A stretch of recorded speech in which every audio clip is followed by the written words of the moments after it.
welcome to the latest episode of the Moviescramble podcast. In our last episode, we looked back on all the cinematic goodness that 2025 bestowed upon us. So it made sense that in this episode, we look forward to everything 2026 is promising us. So in order to do so, I am joined by Moviescramble's Man of the Year every year, John. John, how are you? I'm good. I don't know if Simi would have something to say about that. Well, the minute he gets his arse back in this podcast, he's welcome to join in the vote. Put it this way, if it came down to a fist fight, I know who would win, and it wouldn't be me. You're too refined. Simi would fight. Well, yeah, I may enjoy it. That's the thing. A bit lower, please. Yeah, I'm all right. I'm okay. Yes, it's that kind of strange time of the year, isn't it? Where it's the 91st of January. Yeah, you've been celebrating. I saw a nice wee sort of graphic, and it was like 2026, and it says we're nearly halfway through the year, and January took up half the graphic, and then there was like February was a wee bit more, and then it went April, May, June, July. It's really quick for the rest of the month. So yeah, it's fair enough. Yes, all good. How are you doing? Yeah, really good. Just counting down the days till payday. My God, this is taking forever.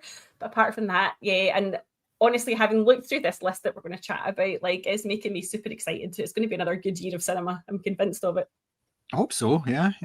We definitely need a continuation, keeping it going nicely, or even better. It'd be good if it was even better than last year as well. So yes, aye.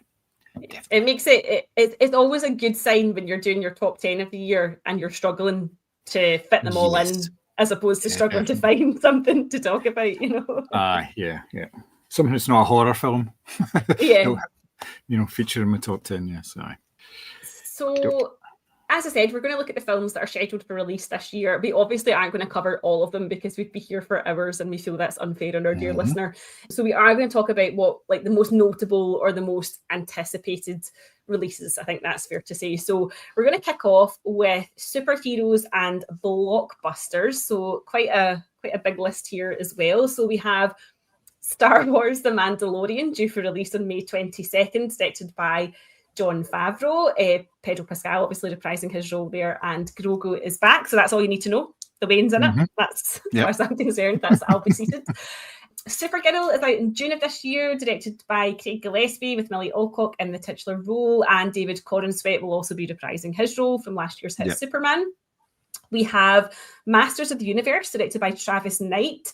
I think that's expected in early June. That stars Idris Elba, Alison Brie, Jared Leto, James Purefoy, and Morena Baccarin. We have Spider-Man Brand New Day, set for release on July 31st. That is directed by Destin Daniel Cretton. Tom Holland is back in Lycra, and he'll be starring opposite Sadie Sink, Zendaya, John Bernthal, Mark Ruffalo, and Jacob Batalon. In October, we had the Street Fighter movie starring Jason Momoa, 50 Cent, David Dastmalchian, Cody Rhodes, Noah Centineo, Andrew Koji, and Eric Andre. And of course, we have Avengers Doomsday, directed by the Russo brothers, due for a December 18 release. And that stars, everyone that's been in any Marvel film over the past, I could go through the cast list, but we'd be here all day. So those are the biggies in that kind of genre. What are your thoughts? What are you most looking forward to? What did you not know was coming out? Talk to me. Obviously, the biggies, the Avengers one and the Supergirl one are probably the big sort of superhero films, and Spider-Man, I suppose. So again, this year doesn't seem to be a big MCU year. There's 2 films coming out, whereas we've had 3-4 films on some occasions. But obviously they're going through their whole rebuilding phase. I am looking forward to Doomsday. The only thing I there's kind of slight reservation is what you actually highlighted there, the fact that there are so many people in this film. So in a film that's going to be sort of 2.5 hours long, are you going to have enough story in it while introducing? Is it going to be like a film where you're reintroducing characters at the same time as trying to get a story? Because obviously there's another one coming in a year's time as well, 2 years' time. So How's that going to work? Is it going to be like a story that works in its own right, or again, or is it something that's going to feed into something that's like a part one, really, of a two-part story? Same way the Mission Impossible films, where parts 1 and 2, but obviously they changed the title. So yes, I am looking forward to it. I'm more looking forward to the Spider-Man film because that will be a continuation, but there will be a story there. You can tell that's going to be. Well, the Punisher must be in it. John Bernthal's there. Yeah, there is that, so that's good as well. So it's increasing the scope of the film as well, and obviously it'll be nice to sort of do a wee bit of Glasgow watching as well while we're watching the film, because obviously it was filming there earlier this year. So yes, in terms of superhero films, yes, there's a lot of stuff coming. Well, a reasonable amount of stuff, but not an overloading amount of stuff, because obviously the DC stuff, I think there's Clayface coming as well, which is a bit of an unknown quantity. Well, not unknown in terms of comic book, but for cinema audiences, it's going to be a bit of a stretch because we've not really mentioned Clayface an awful lot. So, and that's obviously going to be a big budget film, but will it have the same impact? And it's been regarded as being more of a horror film more than anything else, which would be interesting to see how they're going to sort of tackle that and sort of keep it within the same universe, if you like. I don't know. So yeah, but there was one I don't know if you missed out on it deliberately or what, but Dune Part 3 is coming right. That is in my sequels list. Okay, right, fair enough. Right, so we'll talk about that then. But yes, I mean, it's the usual fare with blockbusters. A lot of them will fail.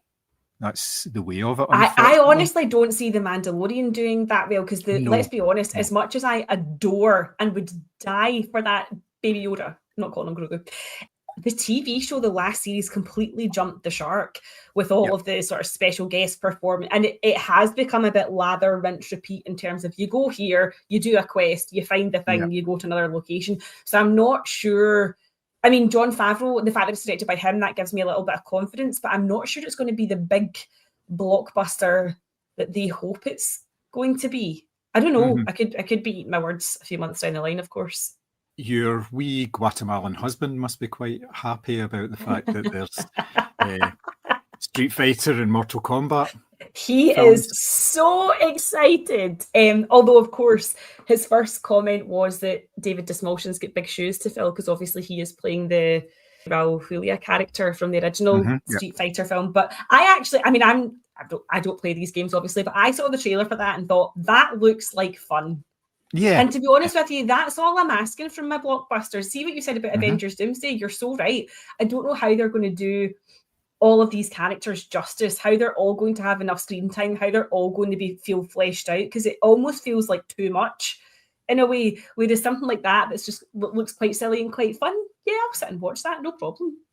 Yeah, well, that's why they're there, so I'm not going to take them terribly seriously.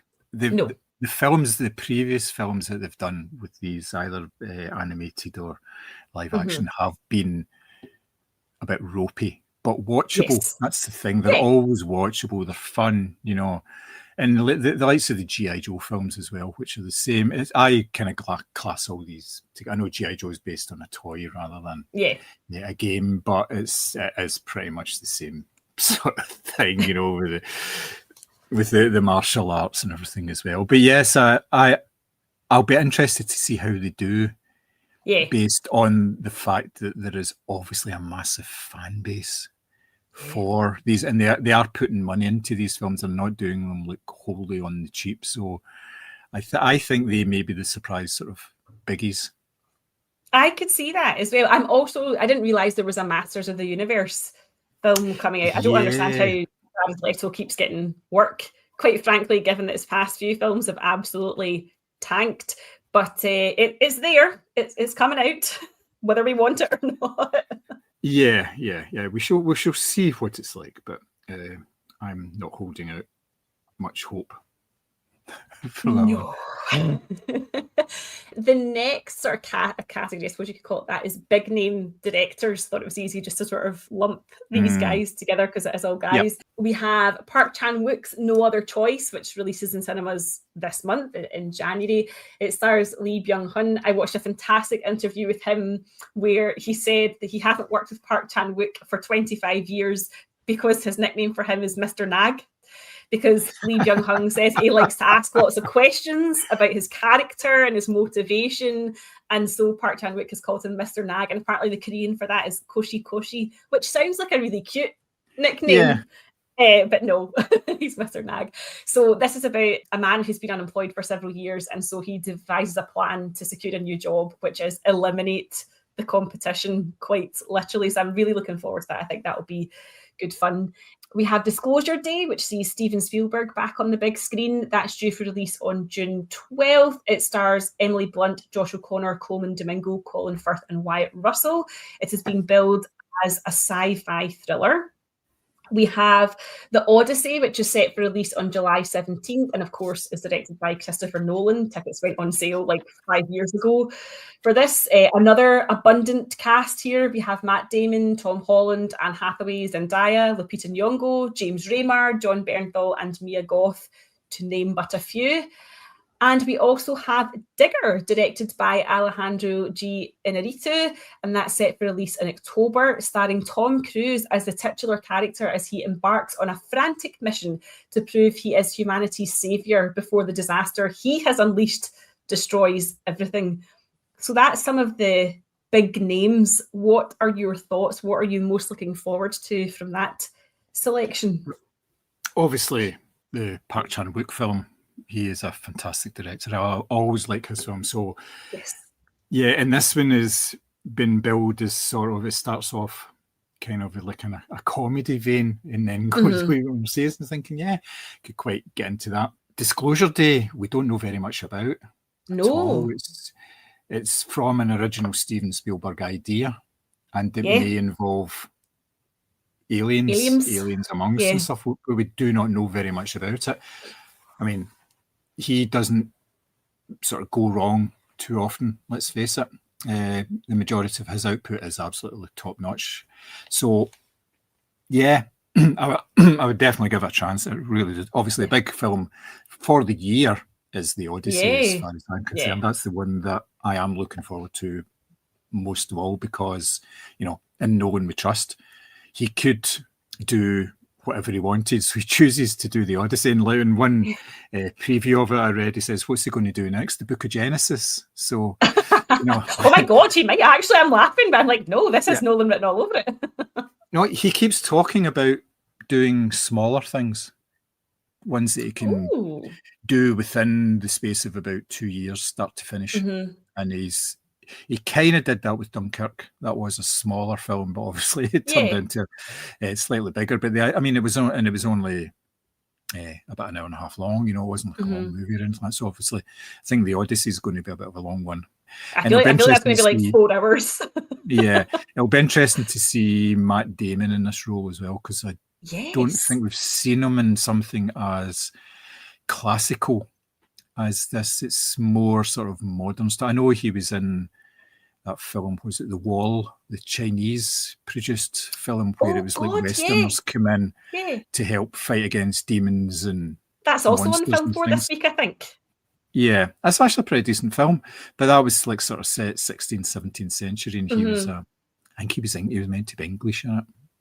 Not entirely successfully English in it, but yeah, I'm interested to see this because obviously the information that's come out so far has been very minimal, and Nolan does not play his hand too early.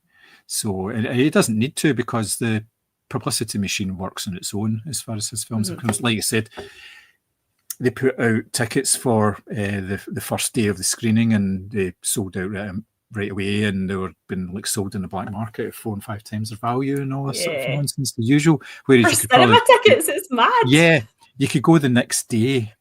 I know. It doesn't make a whole lot of sense. It really doesn't. But yeah, definitely looking forward to that. Digger, we know nothing about apart from. I know. I'm intrigued. I've seen a couple of images, from that, and it's like Tom Cruise in silhouette, and it looks like he's wearing a fake beak. It doesn't quite look like his profile, but I'm assuming he's playing like a sort of workie. There's a hard hat, there's some boots, and he's obviously got a shovel, but that's all we've really seen.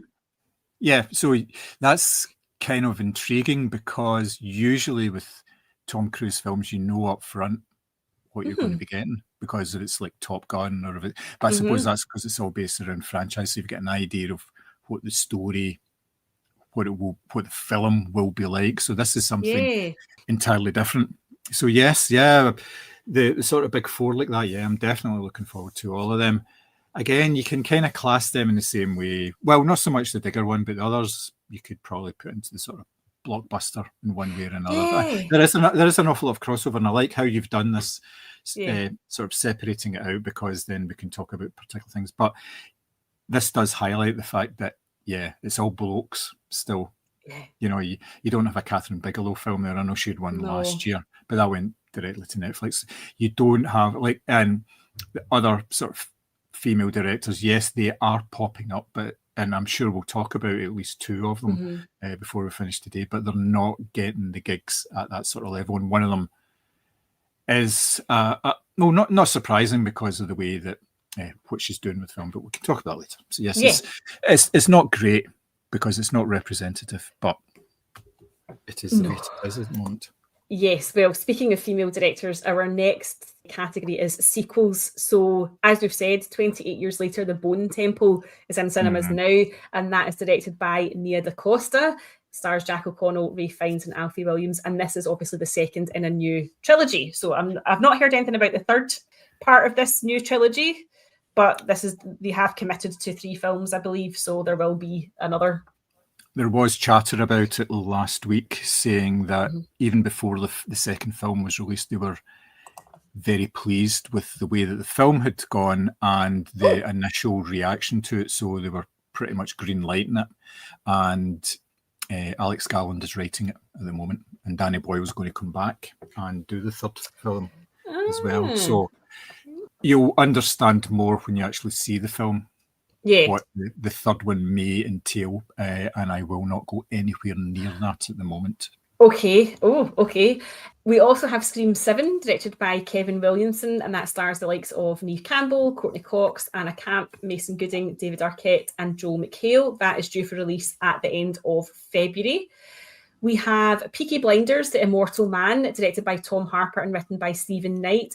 This is cheating a bit because it's due for release on Netflix on March 20th, but I felt this was such a big thing that it was worth talking about. It's set during World War II as Tommy returns to Birmingham. We have The Devil Wears Prada 2, directed by David Franco, releasing on May the 1st. Meryl Streep, Anne Hathaway, Emily Blunt, and Stanley Tucci are all reprising their roles from the first film. Ready or Not, Here I Come is due for release on April the 10th, where we have Grace, played by Samara Weaving, and her sister, who are now forced to outrun 4 rival families competing for a powerful throne. Winner takes all, which I'm buzzing for this. We have Simon McCoy's Mortal Kombat 2 out in May, starring Carl Urban as Johnny Cage. The fan favourite champions, now including Cage, are all pitted against one another in an ultimate battle. Aaron Sorkin follows up The Social Network with The Social Reckoning, due for release in October. It stars Jeremy Allen White, Winby Musaku, Mikey Madison, and Betty Gilpin. But perhaps most importantly, Jeremy Strong will be playing Mark Zuckerberg, which I have no words for how excited I am. And of course, we have Dune Part 3, directed by Denis Villeneuve, and that is due for release in December. Returning cast includes Rebecca Ferguson, Timothée Chalamet, Anya Taylor-Joy, Florence Pugh, and Javier Bardem. It is allegedly the last film in the franchise, but we shall see. Yeah. So that's all of our sequels, which is quite a lot for this year. Well, we do tend to a certain extent, we do tend to get a lot of sequels and continuations. Look at our top 10. Look at the top 10 box office. Yeah, that's true. That's true. The only one wasn't a sequel was F1, and that was based on like racing cars. You know. And that's just my jumper. Yeah. Nice. So yes, it's actually a reasonably diverse list this year that you've mentioned as well. So you've not got, I suppose, the last couple of years we've had the Mission Impossible type films. And, Bad Boys and all these sort of ones. So there's Yes, they are sequels. Obviously, Scream 7. There's been 6 of those, but they are kind of, see if you watched them all back to back, you see by like the third or fourth, you would be kind of going, Jesus, this is just the same thing over and over. And that's why it's literally the same thing over and over again. It's the repetition of it that kind of draws the audience in. It's a comfort factor. Well, as with all sequels, they want the same, but they want it different, but they don't want it that different. They want something else as well. Yeah. That's why I'm scared about The Devil Wears Prada too, because that first film is so beloved and so quotable. Like, it almost feels too scary to touch. Mm-hmm. Yeah. The two biggies for me on the list, obviously, are Dune Part 3 and Ready or Not, Here I Come. Buzzing for that. Absolutely buzzing for that. I'll be interested to see with Dune Part 3, though, because how it pans out, because obviously Anya Taylor-Joy and Florence Pugh must have had about 8 minutes screen time in the second film between them. Not even each. They were very small parts. So, and it was surprising that they were actually involved in that film. If it just stopped at the second one, you're kind of saying, why did they even do that film? Because it was so small, but obviously it was sold on the basis that, see, the third film, you're going to be a lot more involved in it, because there's a bit of a time jump in this one. And obviously, at the end of the second film, Florence Pugh became a very, very important character in it indeed. So, yeah, I'm looking forward to that. I really like these films. They're just cracking. They're so well made and, epic epicness. Yeah, so score is beautiful. Yeah. It all works really, really well, and the way that the stories kind of flow into each other and everything as well. But yeah, Ready or Not 2 is the kind of the standout, because I was wondering how they were going to do this, but the premise actually sounds quite intriguing. Yes, I am very excited for that as well. And also, I didn't realise that the social reckoning was going to be a thing. So I will absolutely, we talked obviously about Jeremy Strong in The Apprentice, how good he is, like how amazing is he going to be as Mark Zuckerberg. Like, I've already booked, I just want to be seated and watching that right now. Don't want to wait till October. Yep, and it's written and directed by Aaron Sorkin. Yes. Yeah, that should be interesting to see. He is developing as a director. He's always been a very good writer, but his directing stuff, he's been improving as he's been going along. So, yeah, it should be good. Yeah, it'll be interesting to see sort of how far into like current times it takes. This, because obviously that the social network was set at, like, with the origins of Facebook, but it'll be interesting to see how contemporary this follow-up is going to be. But yeah, I'm really, really looking forward to that. So next we have musicals / romance / comedies kind of thing. So we have People We Meet on Vacation, based on the Emily Bader book, is now on Netflix, starring Bader herself. It also stars Tom Blythe, Lucian LaViscount, Jamila Jamil, Lucas Gage, Molly Shannon, and Alan Ruck. I know that on Book Talk, certainly this was a very popular book, so I expect the adaptation will probably do well for the platform. We have Wuthering Heights, directed by Emerald Fennell, with a score from Charlie XCX. That comes out on Valentine's Day. It stars Jacob Elordi and Margot Robbie, and is set to be a radical reimagining of the classic novel.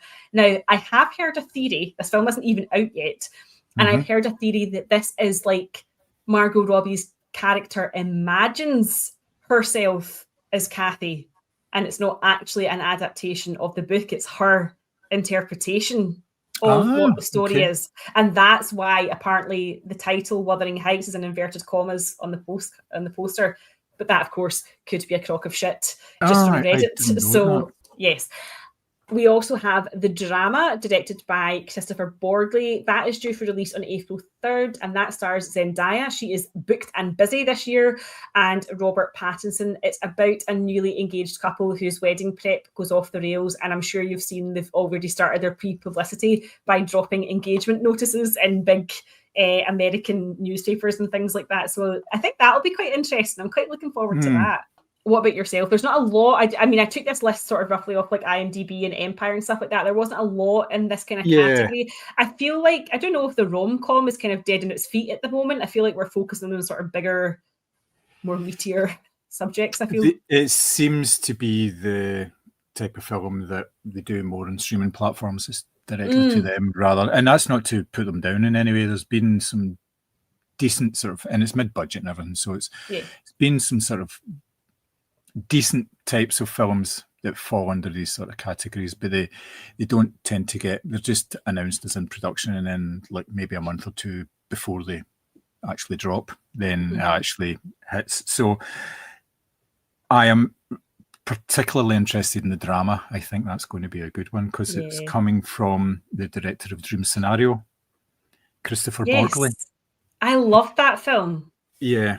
So you can imagine that it's not going to be a straightforward romantic drama comedy thing. So, you know, it's going to be something quite interesting in that type of arena.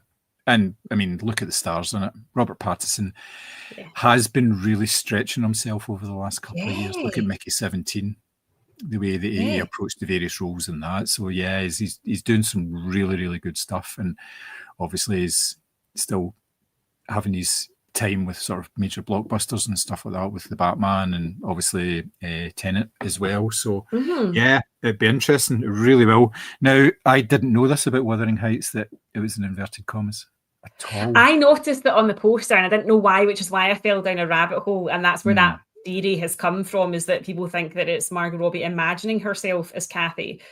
Or her character, because also the costume is not, I don't know if you've seen, they've released a whole bunch of photos about the costumes this week, and they're not like classic period. They're a mix of like leather and tulle and like all and different styles that would just not be traditional to a straightforward adaptation of the novel. So I don't know.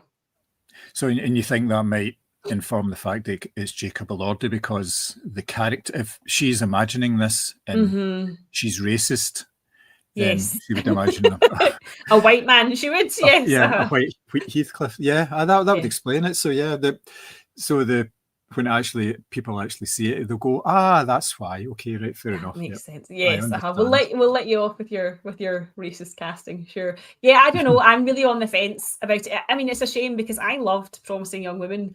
But then Saltburn was like, don't try and make me feel sorry for the mega rich. So I feel like that just kind of left a sour taste. So I'm really on the fence about this adaptation as well. Well, I don't know. Are you going to mention Project Hail Mary at some point, or would this fall under the? That's in my war, western, disaster, crime, and space category. Jesus Christ, that's a massive category. It's just obviously because it could possibly fall under this as well. So yeah. Oh no, perfectly. We do have Fokker-in-Law as well under the comedy character. Comedy. Do we? Yes. I didn't realise that was this year. Right. Yeah, it's November, and it's Owen Wilson, Terry Polo, Ben Stiller, and Ariana Grande is in this one as well. We don't know if there's going to be his parents in it, who was Barbara Streisand and Dustin Hoffman. There's no word on whether they're in it or not, or what the story is actually going to be like, or if it's going to be any good. Because so we shall see. But yes, that's a sort of a comedy one that's coming towards the end of the year as well. So that's quite good. Yeah. Our next category I've called horror thriller. So we have Psycho Killer, due for release in February, directed by Gavin Polone, and that stars Malcolm McDowell and Barbarian's Georgina Campbell. It centres around a police officer tracking a killer after her husband becomes one of his victims. We also have The Bride from Maggie Gyllenhaal, releasing on March 6th. It stars Jessie Buckley and Christian Bale in another radical reimagining, this time of The Bride of Frankenstein. We have Undertone from writer-director Ian Tewson, due for release on March 13th. It's about a podcast host who uncovers spooky recordings from tapes she has been sent. Should we be worried, John? I don't know. And then we have They Will Kill You, releasing on March 27, directed by Kirill Sokolov. It's about a woman who takes a job as a housekeeper in a New York City high-rise, unaware of the building's history of disappearances. It stars Zazie Beetz and Patricia Arquette. So that's just a small little section of horrors that are coming out, but I picked the kind of biggies that I thought looked the most interesting. I mean, all of these appeal to me Quite honestly, I will Yeah. happily sit. The podcast one in particular, I saw this. It's an A24 film. I saw the trailer for it, and already I was like, "Oh, this is going to have to be a daytime watch. I'll not be able to do this at night." The thing with horror films, especially, is that we don't really get, unless it's from a named director, we don't tend to get the same publicity like well in advance, up to like 8-9 months in advance for them. Which is why these are all quite early doors in 2026, these ones, you know? Yeah, because it could turn out that the Tom Cruise film turns out to be a horror film. I doubt it, but we just don't know, you know? And I mean, if you think back to 2025, Weapons was one of the bigger ones as far as I was concerned, and I knew nothing about that film until I saw like the trailer for it. It was just all done. It was just getting done, and it was just working away in the background, and until they were able to, you know, start publicizing it, and it was only then. So it wasn't really in anybody's radar, which was quite interesting. But yeah, I think that's probably the big one for me, and this is the category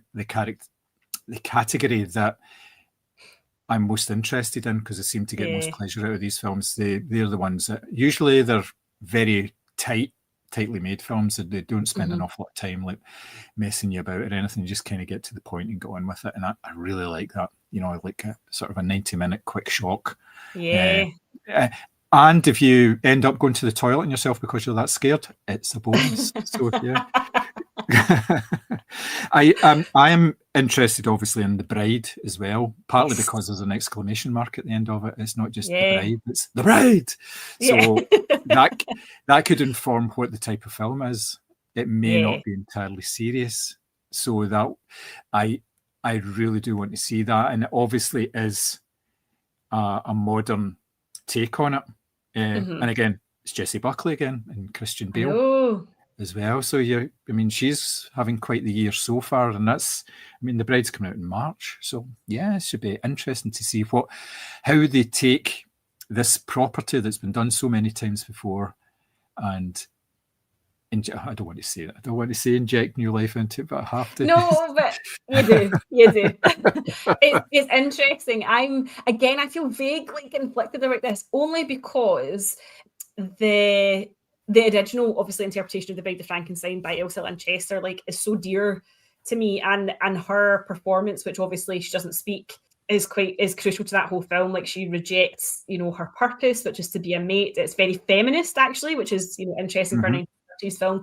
So the idea of this looking like a sort of Bonnie and Clyde type of situation, for me, misses the whole point of the character. However, I am willing to watch and happily have my mind changed, Yep. Oh yeah. This is the beauty of these things. We don't know an awful lot about some of these films, but we know enough to be excited about them. And that's what it's all about, really, as far as I'm concerned. Watching movies, I want to be excited. I want to look forward to stuff, as well as having the pleasure of rewatching something that I really like, or something that is really bad that I want to watch again. So, I don't think you'll be rushing back to what was your sequel that you watched again on Netflix? I've forgotten the name of it already. Old Girl 2, yeah. That's it, yeah. Yeah. The next category is very diverse. As I've said, it's war, western, disaster, crime, and space, because I panicked and I didn't know how to fit these three films into something that we could talk about. So we have Dead Man's Wire, which is Gus Van Sant's latest film in cinemas on January 16th, I believe, starring Bill Skarsgård, Dacre Montgomery, Coleman Domingo, who's also booked and busy, and Al Pacino. Project Hail Mary releases March 20th, directed by Phil Lord and Christopher Miller. It is a dark comedy about an astronaut sent to space to save Earth, and it stars Ryan Gosling and Sandra Hüller, which makes me excited. And we have The Death of Robin Hood, which is an A24 film that doesn't have a release date as yet, but has already floated a few sort of teaser images and clips on social media. It stars Hugh Jackman as the titular outlaw, alongside Jodie Comer, Bill Skarsgård again, and Murray Bartlett. So that's a bit of a motley crew. But I thought these will probably do quite well and be quite big, so I thought they were worth talking about. Yeah, I mean, for me, the standout from that list is Project Hail Mary. I think that's going to be probably better than most of the films are actually coming out this year. Well, maybe, I don't know.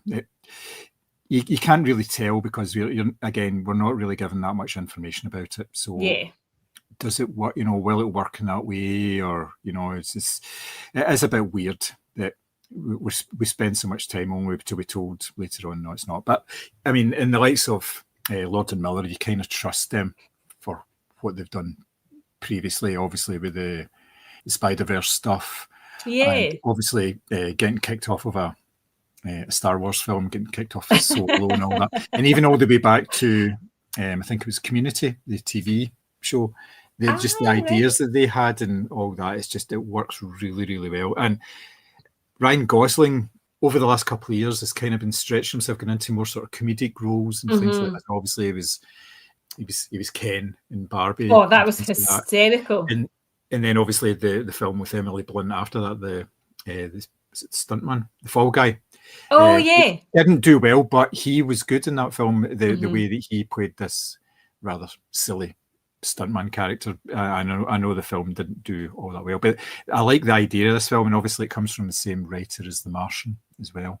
Andy Weir wrote both books. I'm not sure if he is actually involved in the screenwriting or anything like that, but so it should be a decent story. Again, I've not read the story, but I mean, just the premise of it, high concept sci-fi mystery. Wakes up in a space station and doesn't know why he's there. Yep. Sign me up. Thank you very much. Yeah. I've only got 2 months to wait for it, so yeah. Yeah. I am looking forward to Dead Man's Wire as well. I think that's going to be quite good from what I've seen in the trailers anyway. It certainly looked kind of like Dog Day Afternoon type of vibe. Nice. To it. So looking forward to that. The Death of Robin Hood has sort of appeared out of nowhere. I kept seeing clips of it on Instagram and I thought, I wonder when that's out. It doesn't obviously have a release date, but quite a big cast. So I think that might do well. Yeah, Hugh Jackman's doing quite a lot of stuff as well. Obviously, he was in Song Song Blue just a couple of weeks ago, which is actually a fairly decent film. That's kind of your nice. It is getting quite good reviews. Drama, and he's really good in it because obviously he comes from a musical background, so he's good at singing and playing a guitar at the same time, and it looks very natural because he obviously does it. So so he's one of these actors who's stretching himself a wee bit, doing things that are kind of outside of his comfort zone as well. And you never know, there may be a reintroduction to the MCU coming as well if they can't find a younger Wolverine. Probably not, but he said himself that he said he's hung up his claws. It's a bit beyond him now, basically because of the time and effort that it takes to prepare for a role like that, and the toll that it takes in your body. Because there's all sorts of stories of not drinking any water for a day before in order to define your muscles and everything before. And also Tom Hardy, was it him that came out and said that he has actually shrunk his discs because he's put on so much bulk on his frame? His discs have rubbed together and he's essentially been made shorter because he's put on, he's not tall to begin with, but because he's put so much bulk on his frame, he's basically ruined his spine. I mean, that surely as well, is worth that. I mean, that's what I must admit I do like about the David Corenswet Superman, and that he is obviously muscly and toned, but he's not veins are popping because you've not drank water for 2 days or something. It's a more normal look to it. Yeah, and that's the whole thing about the Superman character. He doesn't need to be totally buff and everything because he's invincible. So it doesn't matter if he's got big muscles because give you a weed. There's hope for me yet. You go to the gym. You told me you go to the gym from Love Lies Bleeding, so I know you work out. It's just the Ed Harris hair extensions I'm waiting on. Oh my God. Again, there's still time for that nonsense as well. I think Leslie would arrange for me to have an accident if I started going down that route. Setting tripwires up round your house. I don't know what happened. We were just walking and suddenly he fell out into the road. People said he could push, but I can't see it myself. I love it. I love it. Then they'd cut your hair extensions for your funeral. It'd be so good. Yeah. The last category that I looked at was sort of kids, family, animation, that kind of vibe. Yeah.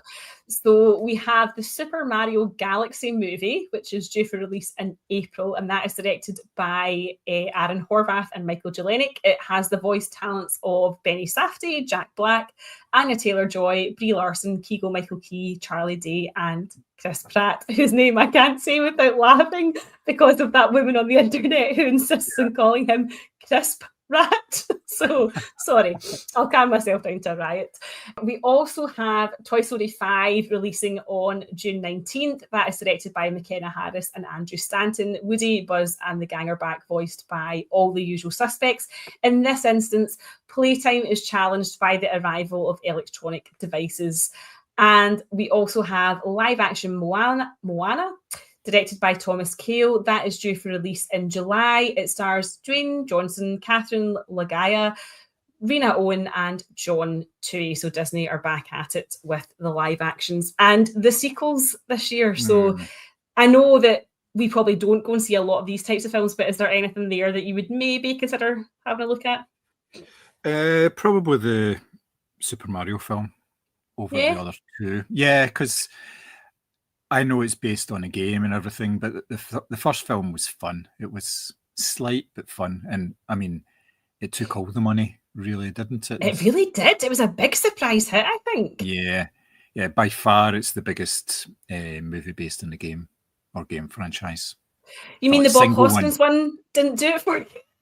No. Well, again, it was slight and it was fun, but it didn't light the box office at all. It was him and John Leguizamo, wasn't it? They were. Yeah. So no, I mean, there's been a bad sort of rap with films based on games. They just tend not to work, or they deviate so far away from them. So again, that's the likes of Street Fighter is, could be classed in that sort of realm as well. But no, I think it'll be fine.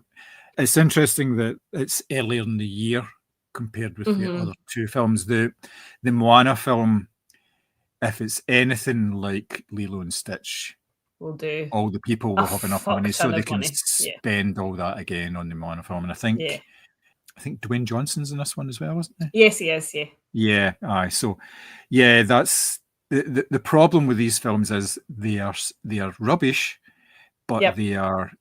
And I say rubbish because they're basically just remakes. They're all sometimes shot-for-shot remakes of the animated films, and they're so successful that Disney are just keep saying, let's do another one. Let's go. Let's have some more. What else have we got in the cupboard? So, and I know they've done some of the big hitters, and they're now doing ones that are more recent. And by more recent, I mean like from the 80s and the 90s, stuff like that. But yeah, they're not going to stop anytime soon. And Toy Story 5 just sounds like it's cynical. It's cynical as fuck. It really is. It's a trilogy. It's a trilogy in 5 parts. Yeah. This is, and I mean, part of me thinks the premise, like, that's kind of sounds interesting. Because I know a lot of parents who are like, don't give kids iPads, give them wooden toys to play with and stuff like that. So I know that like that is a thing, but you're ultimately doing this to sell more merch. So yeah. I mean, it's because they have gone through a period where they've been bringing out original content and it's not been doing well. Elio came out last year, didn't crack like the top 15. I don't think it performed very poorly. So, and I know these things have a second life on Disney Plus, so they never lose money. It's all content is going to added there, and people are accessing it and maintaining their subscription. So yes, but they like having this big chunk of profit as well with these things, and they'll get it with all of these 3. That's the thing.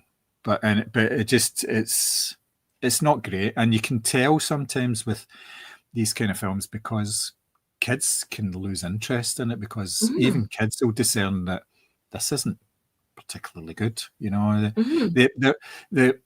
They have more sort of intelligence that way than sometimes people give kids credit for, because they think kids just watch everything, but they won't. That's big.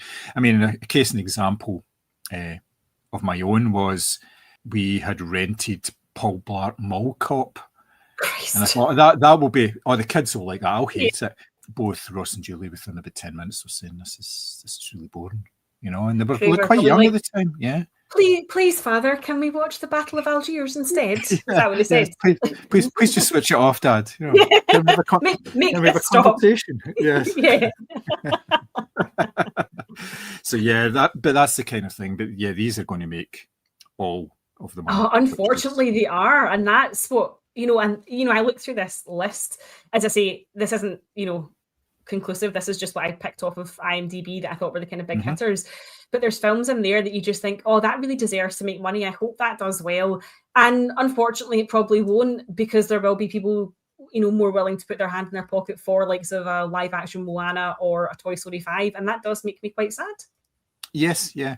And it's using the fact that these films come out during the holiday periods, and parents take their kids to the cinema, and they want to go and see something, because it's like 2.5, 3 hours in a dark room, and especially in like places in Scotland where it's probably going to be Pishenbury and all. I was going to say inevitably raining outside. Yeah. So yes, but they're banking on the fact that there's name recognition. Yeah, and it makes playing on your nostalgia, John. Oh yeah, absolutely. Yes, it really is. My barber, who has 2 small kids, went to see Zootopia 2 over Christmas, and it was like a treat thing. So they got them sweets and stuff from the concessionary stand and everything at the cinema, and you get like a hot dog and stuff like that. And it was just shy of £100 for 2 adults and 2 kids. Fuck off. I know. For the cinema? That's obscene. Now, do you know what? There'll be folk that turn around and argue and go, bring your own sweeties, bring your own juice. But see if it's like, as you say, it's like a treat like that. Yeah. And you want to just get a wee popcorn, do this. £100. Now, see if you said that was the theatre, I'd have been like, yeah, that makes sense. The theatre's expensive. Not the bloody cinema. I know. Crazy, isn't it? And that's why, though, people will wait, for example, for something to come on a streamer, unless it is a big, like a live action Moana, because they don't want to pay £100 for a family day out. That's, that's the cinema. They don't want to pay that. And this is why, to a certain extent, we do have the films that we have coming out, because, Disney aren't going to take a risk on new material if it's not going to perform well. Whereas, everyone loves Toy Story, so let's just fling another one of those out, because we know we'll get bums on seats. And that is the sad state of affairs of cinema, unfortunately. Yeah, it's unfortunate, because the craft that's involved in these films is obviously quite... Yeah, that's not to denigrate these films. Oh, no, we're not doing that at all, but it's the cynical ploy of just recycling and reusing all the time, and basing things, like I say, on name recognition. And for people who only go occasionally to the cinema, then that's fine. But with the likes of you and I, and a lot of people we know, we go on a regular basis, and it just, your heart sinks when you go and you see what's actually there, and you're going, there's actually not really very much I want to see. And then if you see something, you think about it next week, you're going, well, I saw the one I wanted to see last week. Yeah. So yes, it's not great. It really isn't. However, kids and family aside, there are, a lot of what looks like exciting. Again, it's horror that's propping us up with new premise, new talent, new stories, that sort of thing. There's not really that many sequels, etc., coming out there. But even the sequels and sort of big name directors and blockbusters that are coming out this year, there's not a lot that's setting the heather on fire for me personally. It is the sort of smaller categories that I'm looking to go, actually, that looks really exciting. Of course, I'll be seated for likes of, the Odyssey, and I'll no doubt get taken along to Street Fighter. But it's the kind of smaller ones that it's Digger that I'm curious about. It's, Ready or Not. It's Undertone, spooky podcast drama, definitely feels like that was made for us. Yeah, it's interesting that people are regarding Digger as a smaller film when it's $125 million budget, but it's regarded as a smaller film. Yeah, it is, yeah. Because although it's a big name director and a big name star, for some reason it's veering towards the indie category, which I think is because it's not, well, we don't know, it's not Tom Cruise running, because it does say it's to save the world, but I think it's because it's not a Mission Impossible, it's not a Top Gun, so it's like, oh my god, Tom Cruise does indie. You're right though, it's not really. So it's still a very expensive film. So is there anything in particular that you think, just based on description alone or how excited you are, you think might be top 10 material, or something that you hope, will be a big hit this year? What are you sort of most looking forward to? It's kind of hope more than expectation. There is the Jesse Eisenberg musical comedy. Yes, I didn't put that in because it's not got a name, it's not got a release date, I've got no information whatsoever. Yeah, just the premise of it. Julianne Moore is a housewife who takes acting classes, gets into it, and then goes full method and takes a job as a superintendent of an apartment building so she can better realise her performance. And you're thinking, yeah, sounds interesting. That sounds amazing, it could be really big, and it could be like sort of comedy breakout for a sort of an older audience, or it may not do all that well at all. There's also one that, again, it may not be coming out this year, but it's the Adventures of Cliff Booth, I should say, not Clint Booth, Cliff Booth. The is that character from Once Upon a Time in Hollywood, the David Fincher take on that. So that is scheduled for this year, but not given a proper time or date. So that could be really interesting. It could be big, given the fact that it's coming off the back of Brad Pitt in F1. Yeah. And it's Brad Pitt in sort of an action, and it's like action Tarantino and Brad Pitt. Yeah. So, I mean, that's pretty good going, to be perfectly honest. And obviously, there's a new Narnia film coming out as well. Oh, I totally missed that one off the list. Apologies. When is that due out? No. That is, I think it's due out towards the latter half of the year, and it's I think it's a Netflix thing because they've bought the rights to the C.S. Lewis books. But interesting, it's Greta Gerwig that's directing it, and this is her follow-up to Barbie. This is what she's doing next. She's getting involved in this sort of world, so I think it could be pretty decent. You're talking about Carey Mulligan and Daniel Craig in the cast as well, so that could, I think that could be like a really big film and actually be involved in sort of like awards contention for sort of this time next year. It's the kind of thing that it could do the business, but obviously if it's on Netflix, then that's what I was going to say. Is it a theatre release or is it a Netflix release or is it both? I think it might get a theatre release in order to qualify for everything, and then it'll go into the likes of Netflix, but you just can't tell. A contentious one that may be like top 5 of the year, or it may do really badly, is the Michael Jackson film. Oh, the biopic of that. Yeah, I saw that and made a conscious decision not to include it because I'm like, that in itself, I'm like, I feel this is going to be a hagiography of someone who is definitely, an extremely polarizing figure. But interestingly enough, we were talking about this in work the other day, and it's like certain people, obviously, because we were talking about the Diddy documentary, and obviously you don't play his music anymore on the radio, same with R. Kelly. Michael Jackson's music is still played like really widely on the radio, despite all of the allegations that have followed him around for years.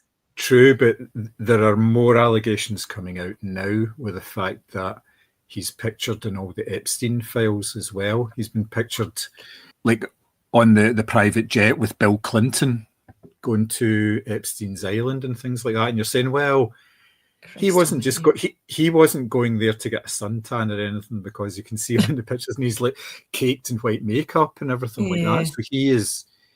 Also, he wasn't interested in girls, allegedly. Well, I'm sure Jeffrey would have helped him out there, in some way, because that's the Peter Mandelson defense as well, isn't it? Yes. Yes. And he was still there, so Yes, I believe it's they one can of get Michael away with that. Jackson's nephews or cousins or something that is It playing is, yes. him in the film. But yeah, I kind of didn't touch it with a barge pole because I thought, I feel like this is just going to be so controversial. Now, don't get me wrong, you'll have all the diehard fans and people who just love his music going to see it, but given that his family is directly involved, it's not going to be honest or fair, is it? So it kind of re-traumatizes the people that have come forward and said, actually, he abused me. It's stopping before the sort of controversies kick in and all that as well. And in the same way that the stage show did the same thing, it stopped before it reached the kind of bits where they don't want to talk about it. Yeah. Really. So, yeah, aye. Last two for me, obviously, there's a Hunger Games film coming as well. Coming in November. Is this the prequel? Yes, the second prequel. It's the Haymitch Abernathy character who was the mentor for Katniss. So it's his story as a younger man as well, which again, the last one did reasonably well. The last sort of prequel did reasonably well. So this could, kind of do that. Maybe you never know. It could be a big film or it could be a rubbish film. You just can't really tell with these things because is there still the appetite for these type of movies? I know. That's what I was wondering. Is the audience still there for that type? I mean, presumably they've invested in a second one because the first one must have made enough money, but yeah, it's a curious one. And the last one is Jumanji 3. That's coming out in December. Oh, wow. I take it that's the Jack Black continuation, yeah. Yeah, Jack Black, The Rock, Karen Gillan, and Kevin Hart, all back. Yeah. So the original cast. And those films are actually pretty decent. I really liked the first two films. Yeah, they're fun. That's the thing. They're light, they're fun, they're not going to tax you in any way. They're like adventure films. And they do it in slightly different ways in both films. Basically, you are sucked into this. It's like an island, I think, in a game, and you are a character, and you take on the character. In the second film, the machine that introduced them all or brought them into this world again screwed up and put them into different characters. So it wasn't the same person. So the way that they were, it gave the actors a chance to do something different with the characters because they weren't the same person underneath it, which was quite interesting. It was a good way of doing it and all that, and it played against sort of types with these kind of things as well, which was good. What they do with the third one, not quite sure. They haven't really said. It's all been kind of very quiet, probably because they'll probably just be filming it. But it'll be interesting because obviously Dwayne Johnson's had his shot at award glory and serious acting and stuff, and now he's going back to the likes of this as well. And obviously his two big films of the year are this and Moana.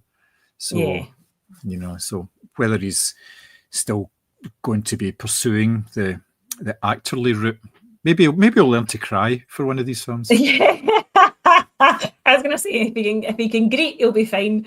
Yeah, I think, you know what? And I'm not saying this is going to sound so derogatory, and I'm sure he'll be crying into his millions, but like he's made a really good, profitable career out of what he's good at, and I totally understand the desire to do something different because even the likes of Tom Cruise is trying to do something different. He's even said himself he would like to do a musical and things like that as well because he takes dance lessons, all that sort of thing.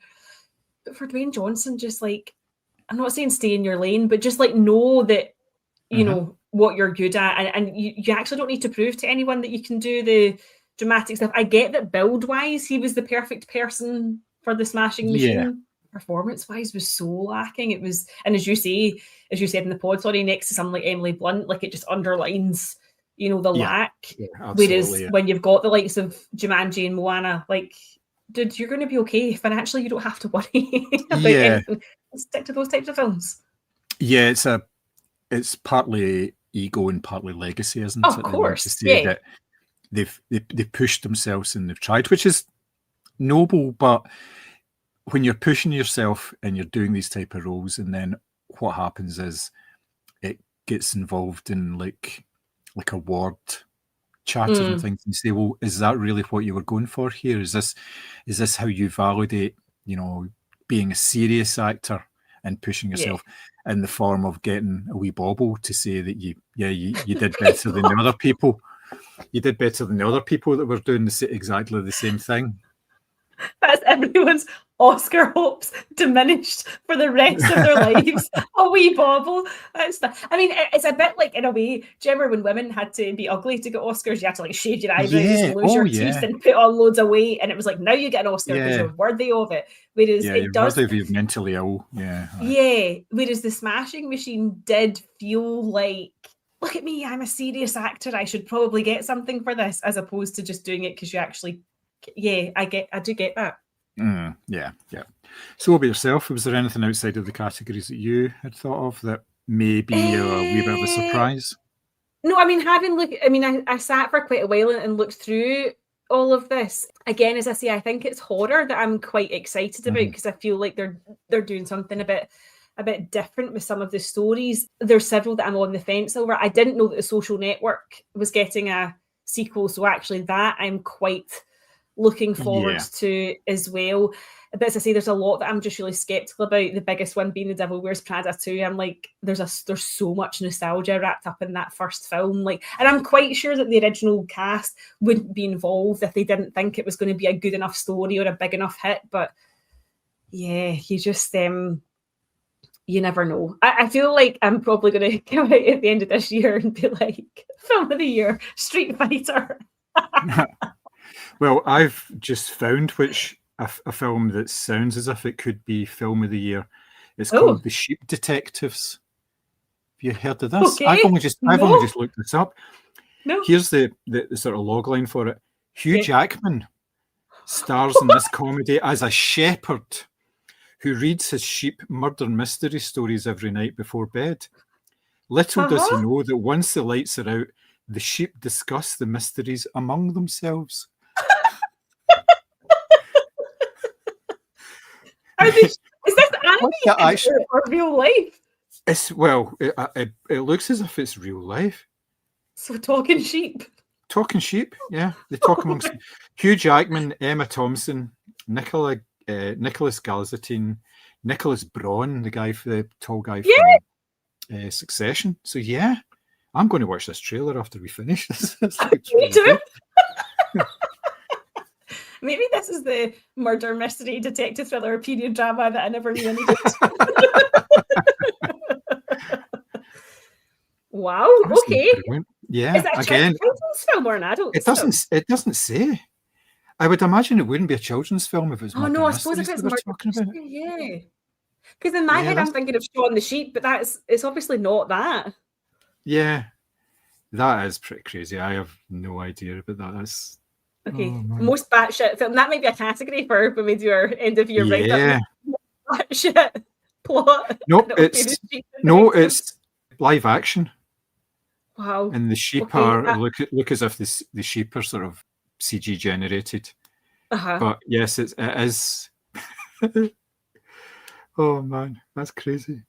Yeah, that's. Yes, I'm going to watch them. I've just had a wee look at it. Yeah. Wow. Most batshit plot for 2026. The Sheep Detectives. It could be massive. Oh, there you go. Yeah, Hugh Jackman is a shepherd. I'm sure there'll be some housewives across the globe thinking, yeah, that sounds like a dream I've had before. Oh my goodness. So that is our roundup of what's coming in 2026. As I said, it's not conclusive. There's lots more films coming out across the year that we just simply haven't had time to discuss, or they're simply not had information on the internet as yet. However, as we've said, Sheep Detectives in contention for Film of the Year quite strongly. So let us know what you're looking forward to. If there's any of the films that we've talked about today that you'd love to see us cover, do let us know. You can find us on all of the usual social channels, including Blue Sky, Instagram, the platform formerly known as Twitter, YouTube, Facebook, etc. And of course, we would love if you could jump on and give us a review of the podcast on the platform of your choice. 5 stars only. We're not interested in anything less than 4.5. That would be great. And you can email us podcast@moviescramble.co.uk. But until the next episode, it is goodbye from me. Bye. Bye.